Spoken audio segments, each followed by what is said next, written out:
Hawk fans, midway through the month of February, we've already had our first significant snowfall, which means it's about time for baseball season, right? Weather's starting to warm up, not so much. But we figured we'd take a moment and chat with St. Joseph's senior first baseman Kevin Taylor, who's our guest this week on Take 5. Welcome. How you doing? Good. How are you? Nice Good. to see you. Nice to be here. Let's go back to the start, right off the bat. What got you into baseball as a kid? Well, it was mostly my dad. My dad was a really big baseball fan. He really introduced me to the game, and then basically started out playing like wiffle ball, home run derby in the front yard, and then eventually my dad got me signed up to play when I was around like 5, and I've been playing ever since. Could you hit the ball as far as you can now? Not quite. No? No. Were you good, though, at home run derby? Little kid? Yeah, I was pretty good. Okay. Used a tennis ball with a wiffle ball bat, so that made it a little bit more interesting. Favorite player growing up? Favorite player has to be Cal Ripken. Growing up in Baltimore. Excellent choice. Yeah, he was basically the only time the Orioles were ever relevant in my life is when he was playing, and they actually had some good teams back then. So the way he played the game, going out there playing every day, wasn't the most athletic guy, but always got the job done and was always a Hall of Famer. So. How old were you when the streak was going on? Out of curiosity. I was 6 then. Okay. I think that was like the '96 season, maybe. Yeah, I think that sounds about right. Yeah. Did you get down to games when you were that young? No, I never got to go to any of those like big time games when he like broke the streak and when that was going on. But I got to go to like a few like later in his career.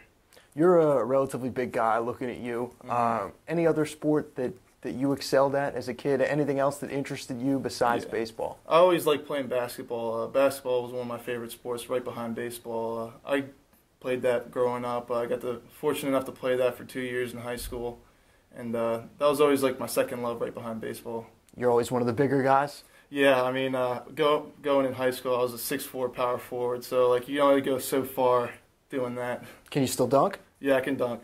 I couldn't dunk in high school. I can dunk now, though. So that's good. Yeah. Maybe a little bit of that baseball conditioning helped you out there. Yeah, I think that helped. Okay.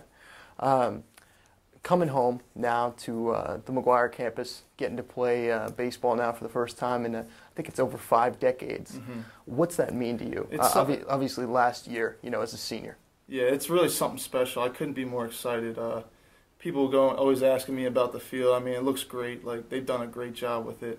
And I couldn't be more excited for the seniors and the young guys. And this team, I feel like we could really do something special this year. And be able to do it on campus in front of our fans, I think, could be really something special.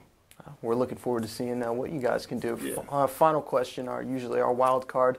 Baseball players, some of the most superstitious that we know. Any particular superstition that you have? I'm not too superstitious. I'll go out and like stretch at certain times, like right before the game. I'll listen to like some country music before the game, usually like Eric Church or something. If I'm going bad, I'll change my batting gloves or something like that. But I'm not like too crazy with it, like pregame meals like other people are. But no, I'd usually just keep that, and then like I'll say like a prayer like during the national anthem, and like that's about it. You skip over the line, try not to touch the line. Oh yeah, I don't touch the lines before the game starts. That's also one thing that I don't do. That seems like one that's pretty common. Yeah. There's a lot of quirky things that baseball players do and superstitions. Well, here's the fun part of this question. We're going to ask you, as far as your teammates, who's got the weirdest one? Who has the one superstition where you just say, "Wow, what is that guy thinking?" I don't really know about any people like right now, but I remember AJ Holland last year. Kid was kind of crazy whenever he started. He would always like every inning he would sprint out to the mound first, and like he wouldn't like talk to many people during his start. He was kind of in the zone all the time, but that was probably one of the most like interesting ones that we've had. Almost like a kicker on a football field. Oh, yeah. Didn't want anybody to talk to him. Yeah. All right, well, Kevin, you've survived Take 5. We appreciate you stopping by. Thanks for having me. And good luck with that senior season. All right, thanks a lot. That's Kevin Taylor, senior first baseman for the St. Joseph's Hawks, who will open up their season Friday in Cary, North Carolina. It's the USA Baseball Complex Classic against Bryant, and then their home opener Friday, March 9th against Iona. First time in 53 seasons that they'll be playing baseball at the home site, and really looking forward to having them on McGuire campus. So come on out and support them on Friday, March 9th. For Kevin Taylor, I'm Matt Martucci, and as always, another Edge of Your Seat Take 5 edition coming next week, Hawk fans. We promise you won't want to miss it on St. Joseph's All Access.